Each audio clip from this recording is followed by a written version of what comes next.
Hello, folks. Welcome to Kudlow. I'm Larry Kudlow. Well, the far-left Democrats and progressives tried to destroy Donald Trump yesterday.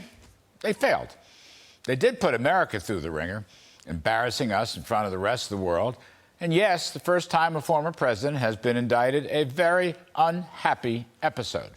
But just about everybody in the world paying any attention to this story knows that indicting Donald Trump was all about politics.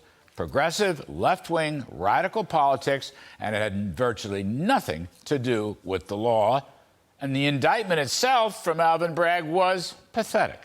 Almost everybody on either side of the aisle is criticizing Bragg, who, as we know, was just out to get Trump. But I believe Mr. Trump stood tall, showed restraint, actually abided by the law, incidentally, and is ready to fight back against the dark forces that are trying to destroy America. That's what his speech at Mar-a-Lago last night was really all about. The former president is not going to let the country surrender to political forces that basically hate freedom and democracy. He's a fighter. He'll never surrender. In fact, there's no one in public life who can remember who is a fighter like Donald Trump. His speech was masterful.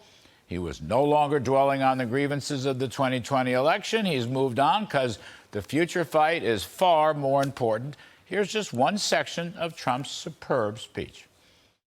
We are a nation in decline, and now these radical left lunatics want to interfere with our elections by using law enforcement.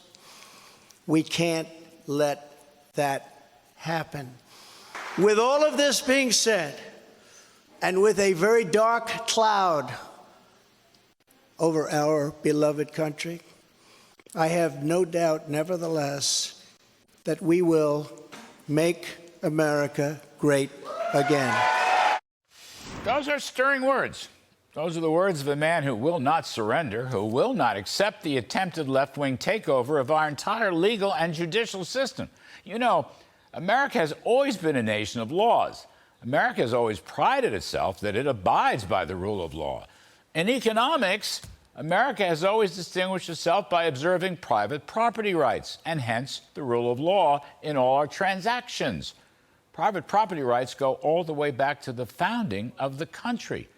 Throughout the rest of the world, mostly the governments have the property right, not the private business or the landowner or the farmer or the financier or the entrepreneur. This is why we have traditionally had the greatest economy in history. It's called free market capitalism, and its foundation is the rule of law, not the politicalization of the law, but the constitutional rule of law. Now, that brings me to a second point regarding Mr. Trump's superb speech last night. Here's some tough words he said on the economy. Please take a listen. With all we did on energy, with all we did on the military, on taxes, biggest tax cuts in history, biggest regulation cuts in history. Right now, the USA is a mess. Our economy is crashing. Inflation is out of control. Our currency is crashing and will soon no longer be the world standard. Then our give up on energy independence and even energy dominance. All right. Here, Mr. Trump is raising all kinds of economic red flags about the decline of our economy and his currency as President Biden works to reverse the successful Trump economic policies. And as you know, Mr. Biden is incapable of telling the truth about the economy, nor is his Treasury Secretary, Janet Yellen.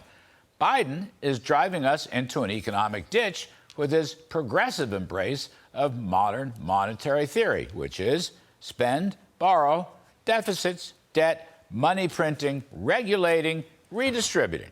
Just go on your merry way. There'll never be inflation or any other negative consequences. Oops, it all backfired. And that's what Mr. Trump's talking about. And just like his fight to preserve democracy and the rule of law, he showed last night that he intends to fight to restore economic growth and prosperity. Now, this is where I usually say, save America. But this is where I'm going to also say tonight, let's make America great again, again. And that's my riff.